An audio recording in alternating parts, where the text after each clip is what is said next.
Ephesians chapter 2, read in the New King James Version.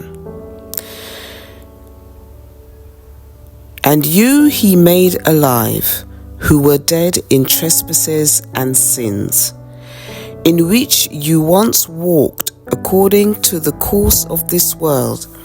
according to the prince of the power of the air, the spirit who now works in the sons of disobedience, among whom also we all once conducted ourselves in the lusts of our flesh, fulfilling the desires of the flesh and of the mind, and were by nature children of wrath, just as the others. But God, who is rich in mercy, because of his great love with which he loved us, even when we were dead in trespasses, made us alive together with Christ. By grace you have been saved, and raised us up together, and made us sit together in the heavenly places in Christ Jesus, that in the ages to come he might show the exceeding riches of his grace in his kindness toward us in Christ Jesus. For by grace you have been saved through faith, and that not of yourselves, it is the gift of God, not of works, lest any man should boast. For we are his workmanship, created in Christ Jesus for good works, which God prepared beforehand that we should walk in them. Therefore remember that you, once Gentiles in the flesh, who are called uncircumcision, by what is called the circumcision made in the flesh by hands,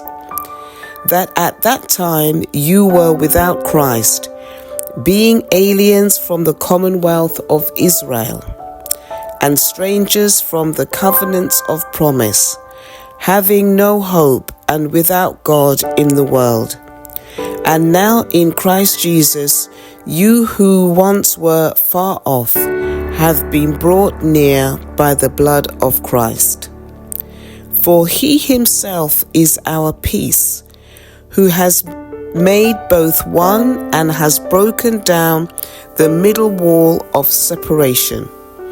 having abolished in his flesh the enmity, that is, the law of commandments contained in ordinances,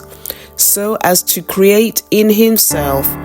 one new man from the two, thus making peace, and that he might reconcile them both to God in one body through the cross, thereby putting to death the enmity. And he came and preached peace to you who were afar off, and to those who were near. For through him we both have access by one Spirit to the Father. Now therefore, you who are no longer strangers and foreigners, but fellow citizens with the saints and members of the household of God, having been built on the foundation of the apostles and prophets, Jesus Christ himself being the chief cornerstone, in whom the whole building being fitted together grows into a holy temple in the Lord, in whom you also are being built together for a dwelling place of God in the Spirit.